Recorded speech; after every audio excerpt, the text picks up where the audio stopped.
안녕하십니까. 1부에 이어서 이번 시간에는 고교학점제와 진로진학과 관련된 부분에 대해서 설명을 드리도록 하겠습니다. 앞서 말씀했듯이 저는 광문고등학교에서 진로진학부장을 맡고 있습니다. 일단 그 고교학점제와 진로진학과의 관계를 말씀드리기 전에 대학교 가는 방법적인 측면을 조금 설명을 드리고 시작을 하도록 하겠습니다. 지금 학교에서도 마찬가지고 여러 가지 부분에서 대입 진로진학과 관련된 부분에서 변화가 조금 일어나고 있는 중입니다.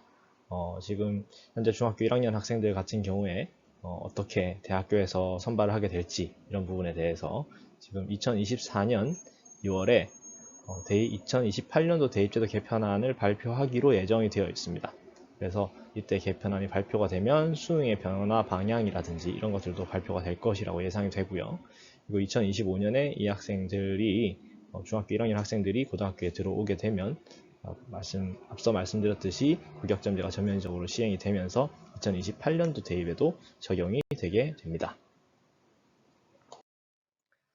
사실은 대입 전형이라고 하는 게 되게 많이 바뀐다고 생각을 많이 하시는데요. 물론 시대가 변함에 따라서 조금씩 바뀌는 부분이 있긴 하죠. 그런데 사실은 이 대입 전형이 갑자기 바뀌는 건 아니고 그 전부터 예고가 계속 되고 있습니다. 예를 들어서 중학교 3학년 때 보통 이제 그 중학교 3학년 학생들을 대학교 때 어떻게 뽑을지에 대해서 정부에서 대입 정책을 발표를 하고요. 그리고 고등학교 1학년 8월 달까지 한국대학교협의회에서 대입전형 기본사항을 발표를 합니다. 그래서 대입전형 기본사항을 발표를 보도자료를 통해서 발표를 하고요. 그걸 통해서 이것을 바탕으로 해서 각 대학교들이 고등학교 2학년 때 대입전형 시행계획이라는 걸 발표를 해요. 그래서 이 대입전형 기본사항에 맞춰서 시행계획을 발표하는데 사실 요즘에 어떻게 학생들을 선발할 건지가 전부 다 결정이 거의 대부분 됩니다.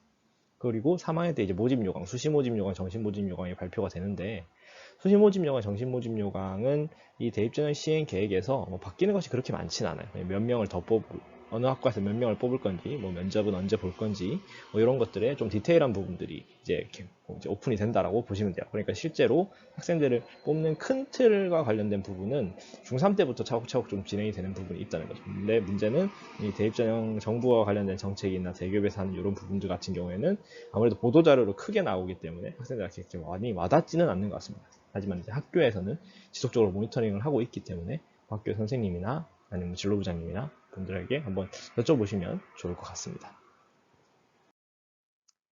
지금 요거는 올해 이제 작년, 재작년, 올해까지 해서 학생들을 어떻게 선발하고 있는지를 지금 보는 그런 그래프인데요. 지금 전국으로 따져보면 이렇게 돼 있습니다. 교과 전형이 제일 많고요. 종합 전형이 한 23% 정도 올해 뽑고요. 논술 전형이 3%, 실기 전형이 예체능 실기 전형이 한 8% 정도쯤 되고 수능이 한 20% 됩니다. 수능이 많이 늘어났다라는 얘기를 많이 뉴스 같은 데서 많이 들어보셨을 거예요. 근데 지금 보시면 수능이 이제 작년에 잠깐 늘어났다가 다시 줄어들죠. 그래서 이렇게 되면 그렇게 많이 늘어난 것 같지가 않은데 왜 그렇게 얘기를 할까라고 생각을 하실 수 있을 것 같아요. 근데 그건 요거 때문입니다. 수능을 늘려야 하는 학교들이 있어요. 2019년 11월 28일 날 대입제도 공정성 강화라고 하는 요 조치가 발효가 되면서 정시 수능 위주 전형을 40%까지 확대해야 되는 학교들이 있습니다. 어떤 학교들이냐면 학생부 종합 전형과 논술 전형으로 뽑는 인원수가 전체 모집 인원의 45% 이상이 되는 대학교예요. 여기는 요 학교들이죠. 근데 문제는 요 학교들을 보시면 아시겠지만 대부분 이제 서울에 있는 학교, 대부분이 아니죠. 다 서울에 있는 학교들이죠. 그리고 우리가 좀 가고 싶어 하는 학교들이 많이 있습니다. 그러다 보니까 학생들 입장에서 정시가 되게 많이 늘어나는구나 라고 생각할 수밖에 없는 구조가 지금 짜여져 있다라는 거죠. 그래서 서울에 있는 학교만 한번 보도록 하겠습니다. 자, 서울에 있는 학교만 보시면 아까 교과전형이 굉장히 많았었죠. 근데 되게 많이 줄어들어서 한 16%쯤 되고요. 종합전형이 31%로 조금 많이 줄어들었고요. 논술 전형은 이 정도, 실기는 이 정도, 수능 전형이 28.6%에서 36.6%로 좀 더 이제 종합전형보다 더 많이 늘어난 이런 형태가 나타났습니다. 이건 서울에 있는 학교이고요. 4년제 대학교입니다. 서울에 있는 학교 중에 상위 18개 대학교입니다. 상위 18개 대학교를 보면 이게 교과는 한 11%, 그 다음에 종합은 한 4%, 수능이 한 40%까지 이렇게 국가에서 이제 지정한 수치만큼 최대한 수렴하는 부분을 보여주고 있죠. 그래서 서울 상위권 대학교 같은 경우에는 종합 전형이랑 수능 전형으로 가장 많은 학생을 선발한다. 그렇다고 해서 교과 전형이 비중이 없는 것은 아닌가. 이것은 비중이 없는 것이 아니라 사실은 우리 같은 일반계 고등학교 학생들 같은 경우는 교과 전형이 굉장히 소중하거든요. 그래서 원래는 사실 8%밖에 안 됐었는데 올해 12%까지 늘어났다는 것은 상대적으로 조금 영향이 없지는 않는 그런 부분들이 있습니다. 이렇게 이런 식으로 지금 상위 18개 대학교는 나타난다. 그렇게 해서 모집 인원을 살펴보면 전체적으로 전국에는 수능이 20%밖에 안 되지만 서울 수도권 쭉쭉쭉 가면 갈수록 점점점 수능의 비율이 높아지고 있기는 합니다. 제가 예상하기로는 전체적으로 서울 상위권 대학교는 교과 10, 종합 40, 수능 40, 기타 10, 기타는 뭐 농어촌, 기회준영, 진영, 전형 등등 다 합쳐서 논술 전형 다 합쳐서 한 10% 정도를 유지할 것 같습니다. 근데 요거보다 수능을 더 올린 거냐?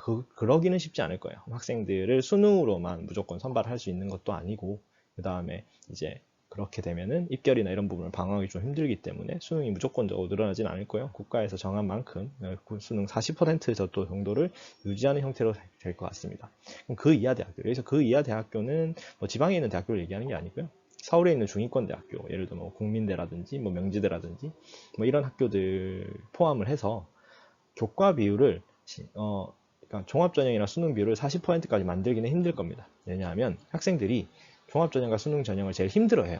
근데 서울 상위권에 있는 대학교들 같은 경우에는 아무래도 학생들이 아무리 힘들어 하더라도 열심히 해서 최대한 가고 싶어하는 학교인데 반해 중위권만 해도 경쟁이 굉장히 치열하거든요. 학교도 많고요. 그러다 보니까 그런 경쟁적인 측면 학생들이 좀 더 많이 지원하게 하기 위해서는 교과 비율을 조금 더 늘리는 형태. 그래서 교과 30, 뭐 종합 30, 수능 30, 기타 10, 혹은 뭐 교과 25, 교과 20 뭐 이런 식으로 해서 교과 비율을 조금 더 늘리는 형태로 유지가 될 것 같습니다. 그래서 이런 식으로 인원 비율은 정해지지 않나라고 생각을 합니다. 자, 그러면 수시 모집과 정시 모집에 대해서 좀 알아볼 텐데, 보통 이제 입시랑 관련된 부분에서 부모님들도 마찬가지고 학생들한테도 수시 정시는 대부분 아시죠. 근데 사실 수시랑 정시는 3학년한테는 되게 중요한 개념이죠. 왜냐면 3학년 입장에서는 당장 원서를 써야 되는 애들 입장이니까요. 근데 준비하고 있는 중학생이나 뭐 고등학생 입장에서는 수시 정시는 그렇게 중요한 개념은 아닙니다. 이거는 이제 시기적 개념이에요. 9월 달에 원서 쓰면 다 수시고요. 12월 달에 원서 쓰면 다 정시입니다. 근데 결국은 준비하는 사람의 입장에서는 방법적 개념이 훨씬 더 중요한데, 이런 방법적 개념에는 교과, 종합, 논술, 실기, 수능 이렇게 크게 다섯 가지가 있습니다. 교과 전형은 아까도 제가 잠깐 말씀드렸던 것처럼 일단은 내신 성적을 가지고 대학교를 갑니다. 학교 성적이죠. 학교 성적을 가지고 대학을 가는데 면접을 보는 학교도 있고요. 안 보는 학교도 있습니다. 그리고 좀 좋은 학교들은 수능 최저 학력 기준이라고 하는 수능 이제 뭐 하한선이죠. 하한선을 딱 주고 요거 넘겨야 합격이 가능한 이런 최저 학력 기준을 이제 세팅해 놓은 케이스가 굉장히 많죠. 종합전형 같은 경우에는 서류라고 하는 것을 봅니다. 서류는 뭐냐면 그냥 학교생활 기록부 생각하시면 돼요. 학교에서 이제 고등학교에서 쓰는 학교생활 기록부를 보고요. 면접을 웬만하면 보고 싶어 합니다, 사실. 그리고 최저학력 기준이 있는 학교가 간혹 있어요. 뭐 이화여대라든지 서울대학교라든지 뭐 고려대학교, 홍익대학교 같은 학교들은 최저학력 기준이 있는 그런 학교들도 있죠. 근데 종합전형에서는 교과 전형에 비해서는 최저학력 기준이 확실히 없습니다. 논술 전형은 논술고사 성적을 가지고 대학교를 가고요. 실기 전형은 뭐 은미치 학생이죠. 해당 특기 성적을 가지고 대학교를 가고요.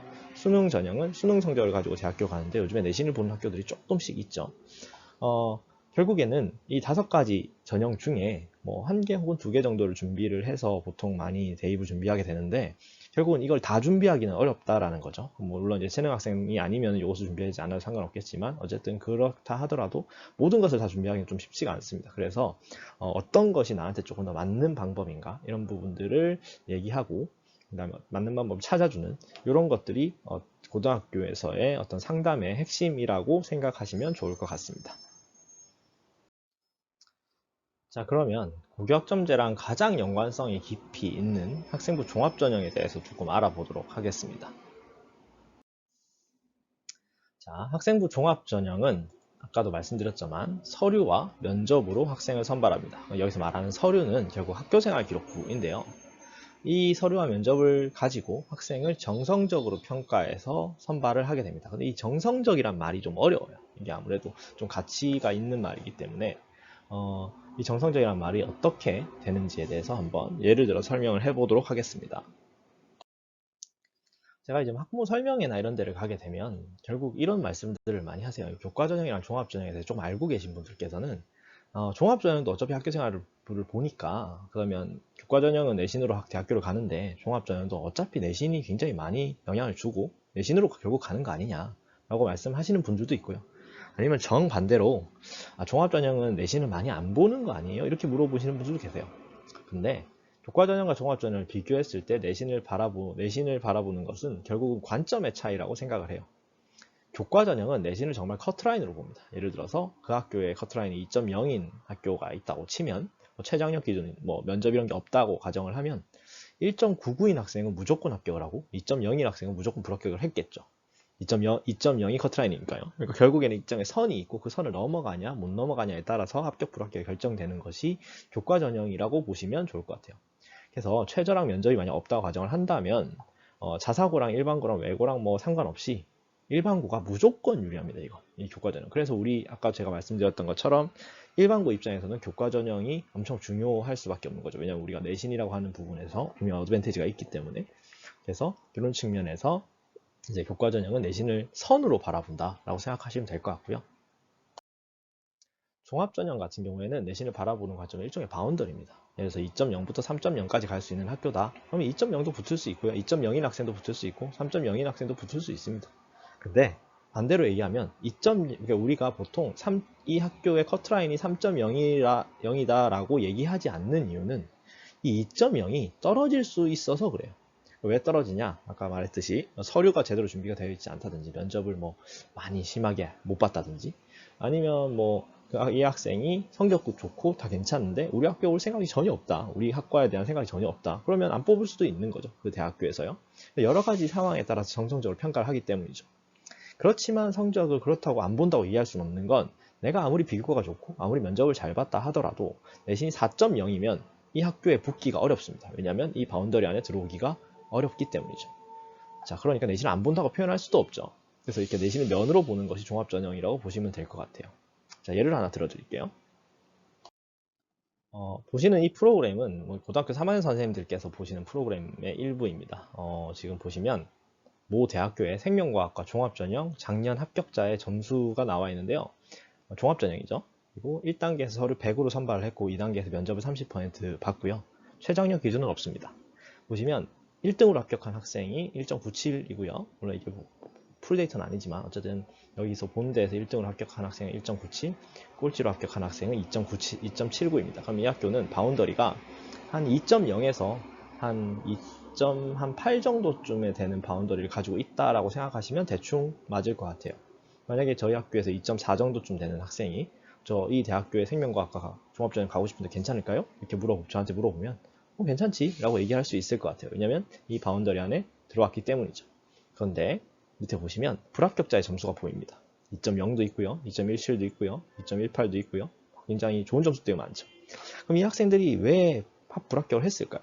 만약 교과전형이라면 이 학생들이 떨어지고 이 학생들이 붙어야 되는 게 정상이겠죠. 왜냐면 얘들이 더 점수가 좋으니까요. 종합전형이죠.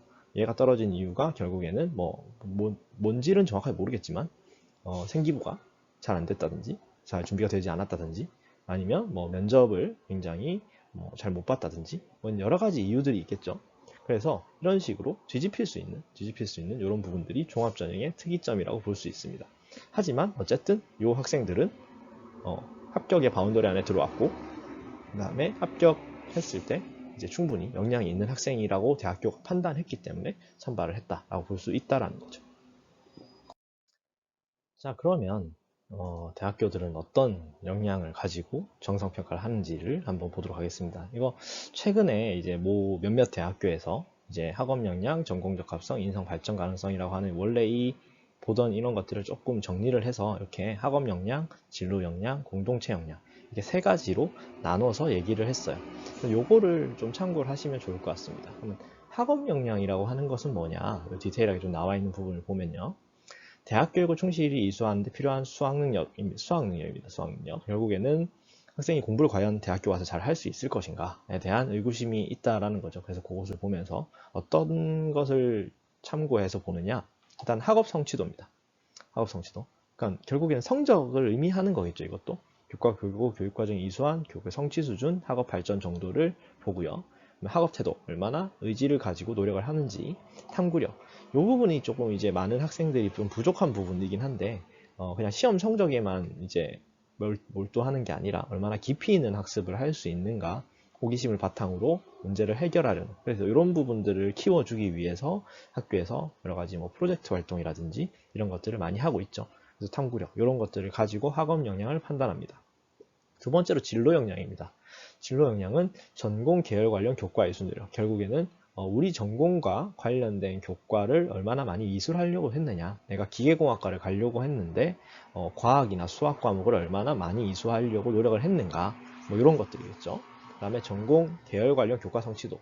이수만 했다고 좋은 건 아니겠죠. 이수를 하고 뭐 성적이 막 엄청 안 좋으면 안 되잖아요. 그러니까 이수를 하고 그 다음에 성적도 괜찮냐 이런 것이고요. 그 다음에 진로 탐색 활동과 경험은 결국에는 학교 다니면서 이런 진로 탐색과 관련된 경험이나 이런 것들을 느낀 점 혹은 내가 이 진로를 가야겠다고 생각한 이런 부분들을 진로 역량이라고 합니다. 세 번째는 공동체 역량입니다. 공동체 역량은 협업과 소통 능력, 나눔과 배려, 성실성, 규칙 준수, 리더십 이렇게 우리가 흔히 알고 있는 그런 단어들이죠. 그러니까 우리가 대학생으로서 혹은 사회인으로서 가지고 있어야 될 공동체 의식을 이제 나와 있는 건데 저는 이 부분도 나름 의미가 있다고 생각합니다. 특히 이 규칙 준수라고 하는 부분은 좀 의미가 있다고 생각을 하는 게 예전에 이게 인성이었던 파트가 공동체 역량으로 넘어오면서 사실 인성을 판단하기는 쉽지 않죠. 근데 이제 대학생으로서 공동체가 가지고 있어야 될 역량 이런 것들로 이제 조금 바꾸면서 규칙 준수라고 하는 파트가 새로 생겼어요. 그래서 이런 규칙 준수라고 하는 부분 요즘에 학생들에서 참 잘 안 이루어지는 부분들도 있고 그다음에 그런 뭐 출결이라든지 아니면 뭐 이런 어떤 선도위원회 같은 그런 부분들도 있죠. 어쨌든 그런 부분 때문에 이런 부분들이 좀 들어오지 않았나 하는 생각이 좀 듭니다. 그래서 저도 저희 학교 학생들한테 특히 출결과 관련된 부분은 이제 이렇게 딱 명시돼서 나오는 부분이니까 이런 부분 특히 좀 조심하라고 얘기를 하고 있습니다. 자, 지금 그러면 학교 생활 기록부가 굉장히 많이 바뀌었는데 실제로 그 부분에 대해서 한번 말씀을 드려볼게요. 지금 고등학교 1, 2학년 요거를 이제 지금 현재 중학교 1, 2학년들은 중학교 2, 3학년들은 따라가겠죠. 지금 옛날에 졸업생 그다음에 현재 지금 고3들에 비해서 고등학교 1, 2학년은 생기부의 기록과 관련된 부분에서 굉장히 많이 줄어들었어요. 뭐 아시는 분도 계시겠지만 일단은 고등학교에 옛날에 있었던 자율 동아리라고 하는 부분은 이제 반영이 안 됩니다. 반영이 안 된다는 건 무슨 뜻이냐면 생기부에는 있어요. 근데 대학교가 이것을 가져가지 않습니다. 그래서 대입에는 반영이 안 된다는 거죠. 그래서 자율 동아리가 지금 고등학교에서는 많이 없어지고 있는 추세이고요. 그 다음에 지금 중학교 학생들 같은 경우는 개인 봉사활동을 열심히 하는 학생들도 있죠. 그래서 뭐 요양원이라든지 이런 데서 봉사활동 하는 학생도 있는데 고등학교에서는 개인 봉사활동이 대학교에 이제 반영이 되지 않습니다. 물론 해도 되죠. 열심히 해도 되긴 되는데 반영은 되지 않는다라는 거예요. 그래서 이 부분이 조금 이제 대신에 학교에서 한 봉사활동은 반영이 되거든요. 그러니까 학교 내부에서 한 봉사활동은 대학교에 가지만 본인이 스스로 직접 밖에 나가서 한 봉사활동은 반영이 안 되고요. 그 다음에 수상도 반영이 안 됩니다. 그래서 이제 고등학교에서는 대부분의 대회들이 없어지고 대신에 이제 무슨 활동 같은 것들이 좀 많이 생겼고요. 그 다음에 아까도 저번에도 말씀드렸지만 이제 독서 활동도 이제 대입에는 미반영이 됩니다. 그래서 학생이 몇 권의 책을 읽었는지 이런 것들은 알 수가 없습니다. 결국에는 이런 변화들이 저는 개인적으로는 종합전형에서의 일종의 레짐 체인지가 됐다라고 생각을 해요. 제가 옛날에 이제 종합전형 고3 담임 할 때 종합전형을 준비하는 학생들한테 종합전형 준비한다고 했는데 뭐 했냐 물어보면 대부분 이제 봉사, 동아리 이런 거를 얘기했었어요. 근데 최근에는 이제 이런 부분들이 많이 축소가 됐기 때문에 최근에 종합전형을 준비하는 학생들 같은 경우에는 어떤 얘기를 해야 되냐면 무슨 과목을 선택했고 어떻게 공부하고 있고 어떤 수행평가를 하고 있고 이런 얘기들을 해주는 게 맞다는 거죠. 그러니까 이제 학교생활 기록부라고 하는 이 서류에서의 권력이 옛날엔 동아리나 아니면 수상이나 이런 것들이 중요했다면 이제는 과목을 무슨 과목을 선택했고 어떻게 학습했는지 이런 것들이 훨씬 더 중요해지고 있다라고 생각합니다. 결국에는 지금 학교의 교육과정이라고 하는 부분이 고격점제를 바탕으로 해서 옛날에는 제가 고등학교를 다닐 때는 이 학교의 교육과정과 저 학교의 교육과정이 다르니까 이 학교에 가면 이런 교육과정을 받고 저 학교에 가면 저런 교육과정을 받아야지 라고 생각했다면 이제는 같은 학교에 앉아있는 다른 두 명의 학생도 서로 다른 교육과정을 갖고 있는 거죠. 왜냐하면 과목을 선택하니까. 그러니까 옆에 짝이랑 같은 반에 앉아있는 내 짝이랑 내가 다른 교육과정을 가지고 그리고 예를 들어서 제가 만약에 사회를 선택했고 윤리를 선택했고 이 학생은 예를 들어서 옆에 있는 학생은 화학을 선택했다고 하면 화학이랑 윤리 시간에 따로 떨어져서 수업을 듣겠죠. 그러다 보면 교육 활동이 달라지죠. 저는 아무래도 토론 같은 것들을 좀 더 많이 할 것이고 그 다음에 화학을 선택한 학생들은 실험 같은 것들을 좀 더 많이 하겠죠. 그럼 교육 활동도 당연히 달라질 거고 그리고 평가도 마찬가지로 저는 윤리 시험을 볼 것이고 그 다음에 친구는 화학 시험을 볼 테니까 당연히 다른 시험을 보니까 평가는 당연히 달라지고요. 그 다음에 채택과 관련된 부분, 기록과 관련된 부분도 당연히 다르게 나타날 수밖에 없다라는 거죠. 이런 식으로 교육과정이 같은 학교 안에서도 고격전제로 인해서 굉장히 많이 변화되고 있습니다. 결국은 이 종합전형의 준비라고 하는 측면에서 교과 외 활동, 그러니까 뭐 봉사활동이라든지 아니면 자율동아리라든지 아니면 뭐 그런 여러 가지 교과 외 활동이 많이 축소가 됐죠. 그러다 보니까 학교 수업에 조금 더 집중해야 되는 형태가 됐고요. 그다음에 수행평가의 중요성이 되게 중요해졌고, 그다음에 그 허용된 교과 외 활동, 뭐 자율동아리는 없어졌지만 창체동아리라고 하는 교육과정 동아리라고 하는 이 동아리, 자율시간, 진로시간, 학교 봉사시간 이런 시간들은 굉장히 내실화되기 시작했다라고 생각하시면 돼요. 세특도 많이 표준화가 되고 있고요. 그 다음에 학생의 우수성을 판단하는데 내신 성적이랑 내신 성적만 예전에는 봤다면 이제는 과목 선택도 학생의 우수성을 판단하는 하나의 기준이 될 수 있다는 거죠. 어떤 어려운 과목을 선택했느냐, 어려운 과목을 선택해서 얼마나 높은 성취를 받았느냐 이런 것들도 대학교가 학생의 우수성을 판단하는 하나의 기준이 될 수 있다는 거죠. 결국에는 이렇게 학생부 2015 교육과정 고교학점제 선택 과목이 들어오면서 학생의 과목 선택이라고 하는 것이 이렇게 학생의 우수성을 판단하는 평가 요소 중에 하나가 되었다라고 하는 부분입니다. 이런 과목 선택적 측면에서는 종합전형 평가 시에서는 굉장히 필수적이에요. 그러니까 다른 전형은 아니지만 종합전형에서는 전반적인 서류 평가를 하기 때문에 결국은 과목 선택이 굉장히 영향을 많이 미칠 수밖에 없습니다. 특히 상위권 학생들 같은 경우에 전교에서 이제 전교 수위권에 있는 학생들 같은 경우에는 어차피 전교의 수위권에 있는 학생들은 전국에 있는 전교의 수위권의 학생들과 경쟁을 할 수밖에 없는데 그런 학생들은 다 점수가 좋은 학생들이에요. 그러면 그 점수가 좋은 학생들의 경우에는 당연히 이 과목을 무슨 과목을 선택했는지도 영향력이 클 수밖에 없는 거죠. 하지만 중하위권 학생의 경우에는 워낙에 성적 편차가 큽니다. 좋은 과목과 안 좋은 과목의 편차도 크고요. 잘 받은 과목이 있는 반면에 정말 못 받은 과목도 있을 수 있는 것이고 그러다 보니까 여러 가지 변수를 좀 고려해서 담임쌤이랑 상담을 하고 진로쌤이랑 상담을 하고 해서 과목을 선택하는 것이 좀 더 좋지 않을까 합니다. 그래서 저도 좀 상위권 학생들한테는 좀 도전을 해야 되지 않겠냐라고 얘기를 많이 하는 편이고요. 그다음에 중위권 같은 경우에는 조금 더 상황을 봐가면서 도저히 성적이 안 나올 것 같으면 조금 고민을 하자. 약간 이런 것들도 생각을 해보고 있는 중입니다. 자, 그러면 고교학점제에 대해서 대학교는 어떻게 생각하고 있는지를 제가 알고 있는 범위 내에서 좀 말씀을 드리도록 하겠습니다. 대학교들도 학생들이 고교학점제 안에서 어떻게 선택을 하는지에 대해서 굉장히 궁금하고 그다음에 알고 싶어 하는 부분이 많아요. 그래서 요즘에는 학교의 교육과정이나 이런 부분이 이제 가거든요. 그래서 학생이 어떤 과목을 선택해서 선택한 과목이 이제 노란색 색칠이 되는 거죠. 선택한 과목과 학교에 개설되어 있었는데 선택하지 않은 과목 이런 것들이 일단 다 표시가 됩니다.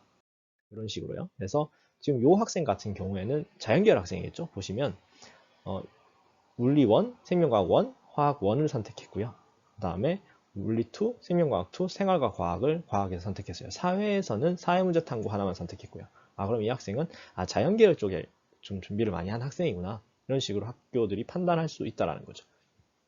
그런데 선택한 과목을 알고 아는 것도 되게 중요한데 이제 조금 더 중요한 건 이제 대학교들은 선택을 하지 않은 과목도 알고 있다라는 겁니다.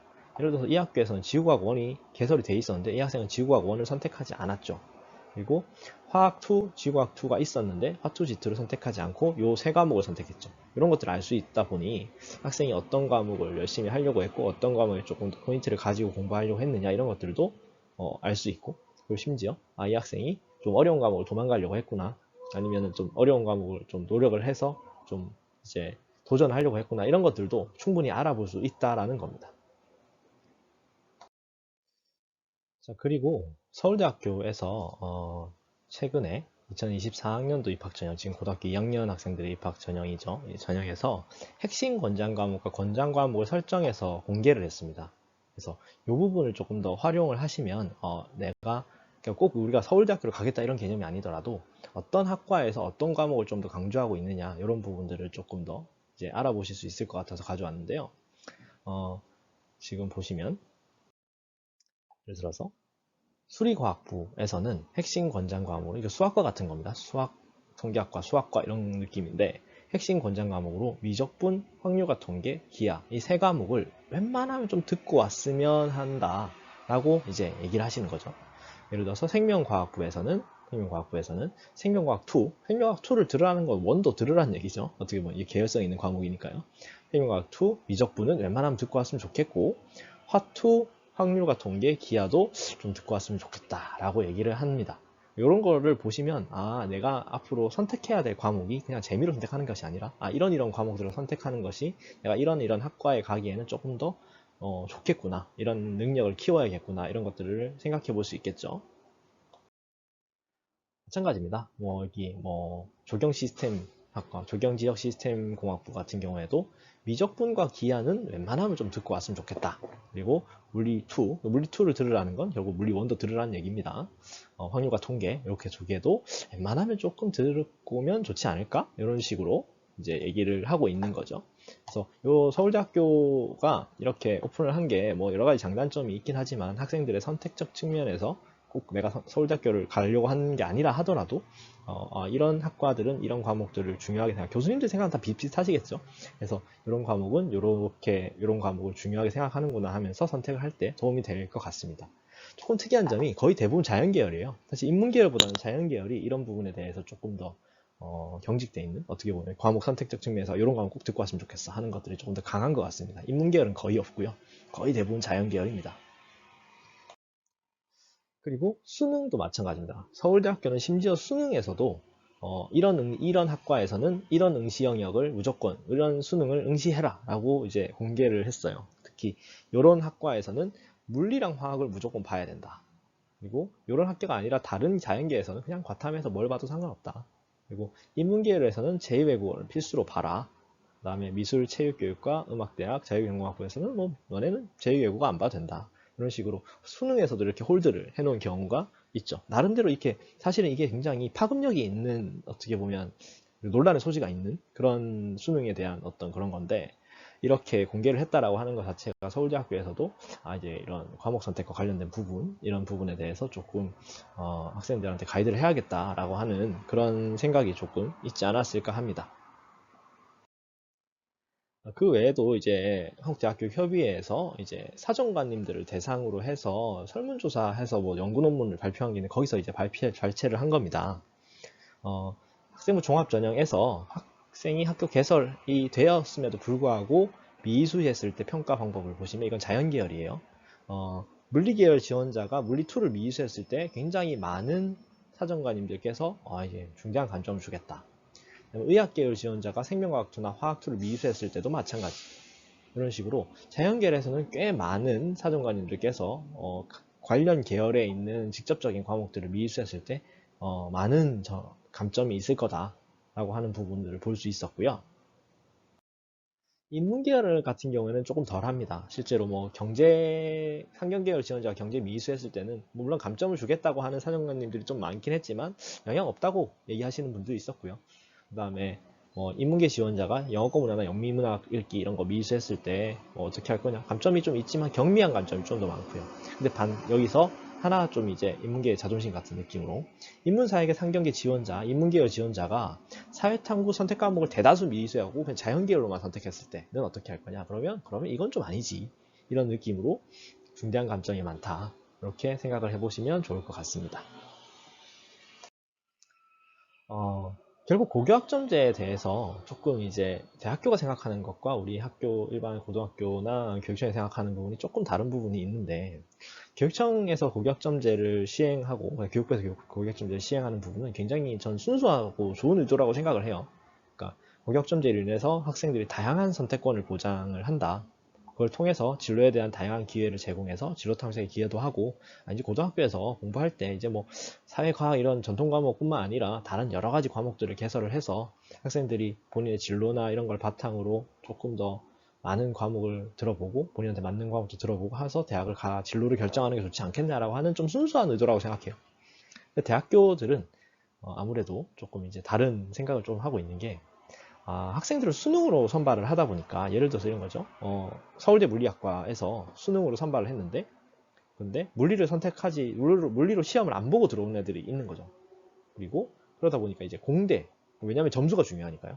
공대 지원한 학생이 물리화학 이런 거 선택 안 하고 오는 경우도 있고, 그 다음에 그런 꼭 배워야 되는 그런 부분들, 어차피 수능이라고 하는 건 점수로만 뽑는 거니까, 우리 학교에는 이 과목을 듣고 와야 되는데 이 과목을 전혀 안 듣고 왔네? 이런 애들이 막 생기다 보니 수업 수강에 어려움을 느끼는 경우가 많다고 얘기를 합니다. 교수님들이 또 마찬가지고, 또 미적분 같은 경우도 안 하고 왔을 때 이제 공대 같은 경우 미적분이 거의 필수적인데, 미적분을 하나도 공부를 안 하고 우리 학교에 들어오게 되면 너무 힘든데? 이렇게 생각을 하시는 것 같아요. 즉 여기 밑에가 모 대학교의 전형별 자퇴율, 1학년 자퇴율입니다. 수능으로 들어온 학생들이 제일 자퇴율이 높은 편이죠. 이거는 뭐 재수 때문에 그런 부분들이 있다라고 얘기를 많이 하긴 하지만, 또 학교 그런 입학사정관 입학처에서는 결국 수능으로 들어온 학생들이 교과나 종합으로 들어와서 공부하는 학생들보다 약간 공부를 못 따라오는 부분들이 간혹 있다. 왜냐면 그 특정 과목을 수강하지 않은 형태에 있는 학생들이 있어서 그런 학생들이 이제 아예 따라오지 못하는, 특히 공대에서는 그런 부분이 좀 있지 않나 라고 해서, 이런 부분에 대해서 고교학점제를 대학은 조금 영민하게 이용을 하려고 하는 것 같습니다. 학생들도 마찬가지죠. 그래서 그런 부분에 대해서 좀 이해를 하고 과목을 선택할 때 그냥 재미로 선택하는 것이 아니라 내가 실제로 뭘 해야 되는가, 내가 앞으로 이제 가려고 하는 그 길에 뭐가 더 도움이 되는가, 이런 것에 대해서도 좀 고민을 해야 되지 않을까라고 저는 생각하고 지도를 하는 편입니다. 자, 그리고 학교생활기록부라고 하는 부분이 중학교랑 고등학교가 굉장히 많이 다르죠. 사실 중학교에서 학교생활기록부가 그렇게 엄청 중요하다, 물론 중요하긴 하지만 그래도 이게 신경을 고등학교보다 많이 쓰시진 않잖아요. 근데 고등학교는 학생부 종합전형이라고 하는 전형이 있다 보니 학교생활기록부에 대해서 학생들이 신경도 많이 쓰고, 그 다음에 뭐 이제 선생님들도 굉장히 이거를 꼼꼼하게 잘 써주려고 노력을 많이 하는 편입니다. 그럼 학교생활기록부에 대해서 좀 알아보겠습니다. 자, 결국은 우리가 학생들을 교육시키고자 하는 것은 어떤 역량을 키워주기 위해서입니다. 역량. 그리고 이 역량을 키워주기 위해서라고 한다면 그 어떤 특정한 과목에서는 결국 특정한 역량을 키워주는 학습이 되어야 한다라는 거죠. 그냥 이게 학교 생활이 그냥 우리가 시험 보려고 한다는 게 아니라 교과목에는 어떤 그 교과목의 특성과 교과목의 역량이 있는 겁니다. 그걸 한번 보려고 하는데요. 이런 교사자문 결과 보고서 이런 데서도 잘 나와 있는데 한번 보시면 이런 겁니다. 교육 과정에서는 국어교과에서는 비판적 창의적 사고 능력, 자료 정보 활용 능력, 의사소통 능력, 공동체 대인관계 능력, 문화 향유 능력, 자아 성찰 및 개발 능력을 길러주는 것이 맞고요. 수학교과에서는 문제 해결 능력, 추론 능력, 창의 융합 능력, 의사소통 능력, 정보 처리 능력, 태도 및 실천 능력, 이런 것들을 키워주기 위해서 이 교과목이 있는 거죠. 그럼 결국에는 그 세특이라고 하는 부분, 특히 학생부에서 가장 많은 부분을 차지하고 있는 교과 세특이라고 하는 그런 부분에서는 이런 역량들이 얼마나 잘 길러졌느냐, 혹은 이런 역량들이 얼마나 잘 나타나느냐를 보여주는 것이 가장 중요하다라고 볼 수 있습니다. 이게 다 있습니다. 모든 교과에 다 있거든요. 물론 선생님들이 보시는 그 교육과정 해설서에 나와 있는 부분이고, 그리고 선생님들께서도 교과목의 수행평가나 아니면 교과목 할 때, 물론 시험 준비나 이런 수능 교과 같은 경우는 수능 준비 때문에도 신경을 많이 쓰시긴 하시지만, 기본적으로 1학년, 2학년 때뿐만 아니라 때 수행평가나 이런 것들 기획할 때도 이런 것들을 볼 수 있게 최대한 기획을 하시려고 하십니다. 근데 세특이나 이런 부분들이 그냥 진로에 맞게 써야 된다라고 하는 그런 부분 때문에 좀 요즘에 오류가 좀 많이 발생을 하는 것 같아요. 그래서 그런 부분을 보여드리고, 아, 이것보다는 이렇게 하는 것이 좀 더 좋다, 이렇게 하는 것이 좀 좋다라고 하는 것들을 조금 더 보여드리려고 합니다. 첫 번째입니다. 수학 세특입니다. 실제 세특에 있는 것 중에 제가 좀 몇 개 가져왔는데요. 보시면 수학 시집기 활동에서 사상률 0%라는 극한값에 수련하기 위해 끝없이 노력했던 나이팅게일처럼 희망찬 마음의 양을 무한대로 발산되는 등불을 든 천사가 되어 군인들의 마음과 몸에 긍정적 영향을 끼치는 군 간호사가 되고 싶다는 내용의 시를 지음. 자, 또 보시면 이게 수학 2 과목에 있는 세특인데 이 학생이 간호사가 되고 싶겠죠. 간호사가 되고 싶겠죠. 근데 여기 세특을 보면 선생님들께서 이 학생이 간호사가 되고 싶어 하니까 간호사랑 관련된 수학을 그렇게 잘하는 학생은 아니었나 봐요. 그러다 보니 간호사가 되고 싶어 하고 그러다 보니까 간호사가 되고 싶다라고 하는 얘기를 좀 써줘야 되겠다라고 생각을 하셔서 이렇게 쓰신 것 같아요. 이건 좀 저희 학교 세특은 아니고 옛날 세특이긴 한데 근데 사실 이 부분에서 이 세특에서 과연 이 학생의 이런 능력이 보여질 수 있느냐라고 하는 부분에서 저는 좀 의구심이 있습니다. 요 세특에서 과연 이 학생이 수학을 잘하고 수학에 대한 추론 능력이라든지 문제 해결 능력이 있느냐라고 하는 것들을 과연 알아낼 수 있을까? 이런 부분 의외로 저희 선생님들도 이게 좋은 세특이 아니라는 걸 알고 있어요. 알고 있는데 실제로 부모님들이나 학생들이 이걸 무조건 넣어달라고 하는 거예요. 이렇게 넣어달라. 자기 간호사가 너무 되고 싶으니까 이렇게 넣어달라고. 이렇게 자기 간호사가 되고 싶다는 멘트를 무조건 넣어달라고. 근데 이게 좋은 방향이 아닙니다. 실제로 요즘에 많은 사정관님들께서 대학교에서 수학 세특에서는 수학 잘한다는 얘기를 듣고 싶다. 영어 세특에서는 영어 잘한다는 얘기를 듣고 싶다. 물리 세특 같은 영어 세특을 보고 싶진 않다. 그러면 우리가 그렇게만 다 쓰여져 있으면 학생이 영어를 잘한다고 하는 거, 수학을 잘한다고 하는 것은 도대체 어디서 봐야 되냐. 이런 얘기를 되게 많이 하세요. 그러니까 이런 부분에 대해서 너무 이렇게 몰입돼서 이상한 식으로 들어가는 것은 좀 아니지 않나 라고 생각을 합니다. 마찬가지입니다. 영어 세특입니다. 이건 영어 세특인데요. 진로 소개 활동에서 신체장애가 있는 사람들과 로봇을 제작하겠다는 목표를 세우고 이를 위해서 기초 수학과 물리학을 계속 공부하겠다는 내용을 가주어와 강조금을 사용해서 글로 작성했다.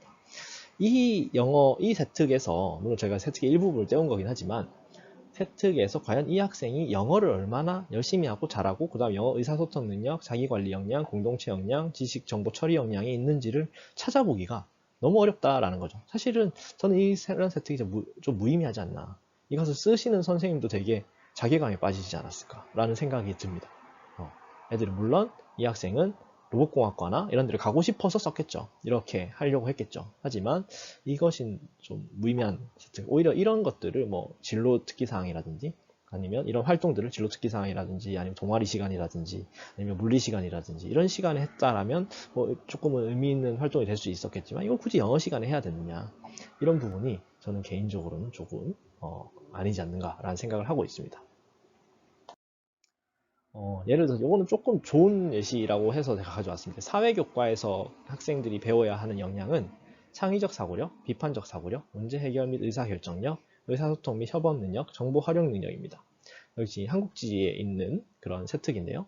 기사를 통해서 기후변화의 심각성을 인지하고 이를 해결하기 위해서 이런 활동을 실천했다. 결국은 정보를 활용할 수 있는 능력을 보여주고 있는 거고요.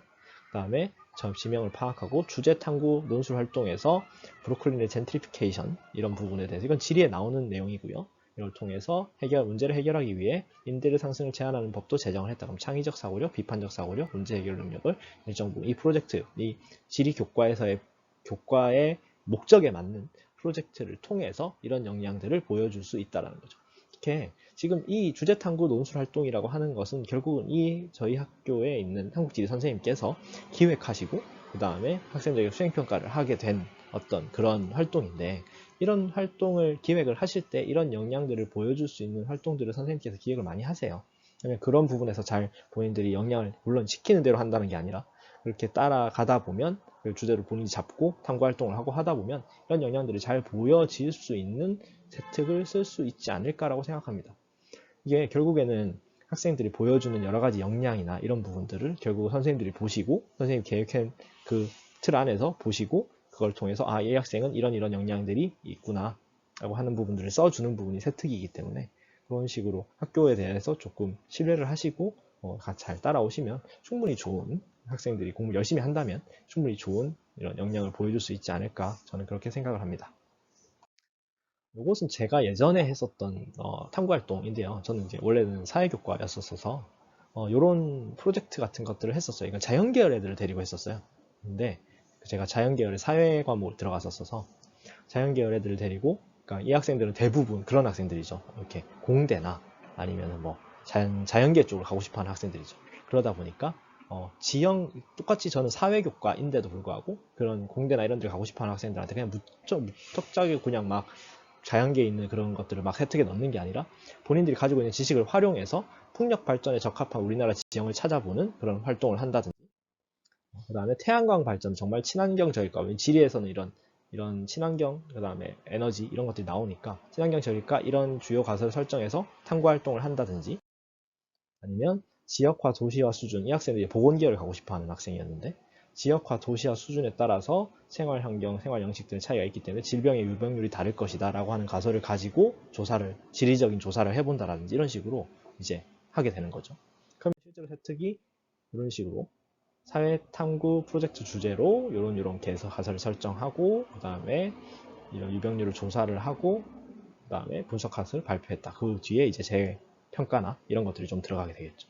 그러니까 이렇게 충분히 교과 안에서도 본인이 영향을 나타낼 수 있는 부분들이 있고 그 다음에 그것이 본인의 전공 진로나 이런 부분에서도 가져갈 수 있어요. 근데 너무 억지로 학생의 역량이나 이런 부분들을 키우려고 하는 게 아니라 그냥 이거가 마치 대학을 가기 위한 세특이 대학을 가기 위한 하나의 도구인 것처럼만 한다 보면 오히려 주객이 전도돼서 오히려 악효과가 나지 않나 역효과가 나지 않나라고 저는 생각합니다. 많은 선생님들께서 세특에 대해서 특히 경기도에 있는 선생님들께서는 예전부터도 엄청 이런 부분에 대해서 신경을 많이 쓰셨고 그 다음에 세특이나 이런 부분을 실제로 학생들이 프로젝트나 이런 걸 통해서 잘 전달하기 위해서 이제 수행평가 이런 것들을 잘 기획을 하고 계시기 때문에 어느 학교를 가도 마찬가지예요. 그러니까 조금 더 그런 부분을 잘 따라오고 억지스럽게 하는 것이 사실 좋은 방향은 아니거든요. 그래서 그런 부분도 나중에 고등학교에 가시게 되면 고등학교에서 충분히 안내를 받으시고 활용을 하실 수 있지 않을까라고 생각합니다.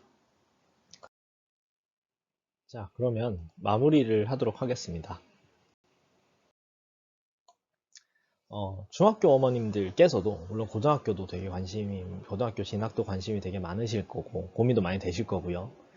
그리고 우리 광명시가 좀 작고 학교도 많지 않고 그러다 보니까 더 고민이 많으실 것 같아요. 어떻게 보면 모든 학교들을 다 선택할 수 있으시다 보니까 그런 고등학교에 가는 것뿐만 아니라 대학교 입시도 마찬가지고 이런 관심사가 많고 그 다음에 특히 전 국민의 관심사인 이런 것들은 유언비어가 정말 많습니다. 사실 저도 이제 여러 가지 분야에서 많은 소문들이나 많은 얘기들을 많이 듣고 있는데 실제로 정답이 아니고 이상한 소문들도 정말 많습니다. 그래서 특히 대입과 관련된 부분은 전 국민의 관심사고 전 국민들이 다 혼수를 두고 있는 상황이기 때문에 이제 특히 뭐 이런 여러 가지 분야에서 많은 안 좋은 얘기나 아니면 뭐 조금 안 좋은 소문 혹은 좀 잘못된 정보 이런 것들이 많은 편이에요. 그래서 그런 것들을 좀 해결하기 위해서 저희 한국대학교육협의회에서는 어디가라고 하는 사이트를 운영하고 있습니다. 뭐 이 사이트에 가입 학생들은 웬만하면 고등학생들은 다 알고 있거든요. 근데 이게 공식 사이트이기 때문에. 그래서 어디가.kr인데요. 컴퓨터에 익숙하지 않으신 부모님들도 있으실 거고, 뭐 이 사이트에 들어가서 뭐 성적 산출도 해볼 수 있고 다른 여러 가지 기능이 있지만 제가 좀 추천을 드리고 싶은 건 혹시 궁금한 게 있거나 모르는 게 있으면 여기로 전화를 하세요. 이거 어차피 공짜입니다. 그리고 저희 이걸 전화를 하시면 저를 포함해서 전국에 있는 입시 전문가 선생님들께서 전화를 돌아가면서 받아서 고교 입시 특히 대학교 입시랑 관련된 부분에 대해서는 굉장히 전문적인 그런 얘기들을 많이 해주시니까 간단하게 물어보고 싶은 거 짧게 하셔도 되거든요. 그러니까 뭐 이런 거 진짜인가요? 이렇게 뭐 소문 들은 것 중에 제가 이런 소문을 들었는데 진짜인가? 이런 거 물어보셔도 돼요. 그러니까 요거를 전화를 하셔서 물어보시면 조금 더 학부모님들께서 잘못된 선택을 하지는 않는 그런 형태로 좀 좋은 선택을 할 수 있는 그런 기회를 가질 수 있을 거라고 생각합니다. 어쨌든 요거 잘 활용해 보시면 1100, 1615 이거 잘 활용하시면 좋지 않을까 합니다. 어, 두 편으로 나눠서 긴 시간이었는데 잘 들어줘서 감사하고요. 저도 이제 광명시에 살고 있는 사람으로서, 그리고 광명시에서 일을 하고 있는 사람으로서 광명시 학생들이 좀 더 잘 되고, 좀 더 열심히 공부를 해서 좋은 결과, 그리고 좋은 본인이 원하는 결과를 이룰 수 있었으면 좋겠습니다. 저도 어쨌든 광명시에 있는 동안 열심히 할 거고요. 어머님들도 마찬가지로 준비 열심히 잘 하셔서, 학생들 준비 열심히 잘 하셔서 앞으로 좋은 결과 있기를 바라겠습니다. 네, 감사합니다.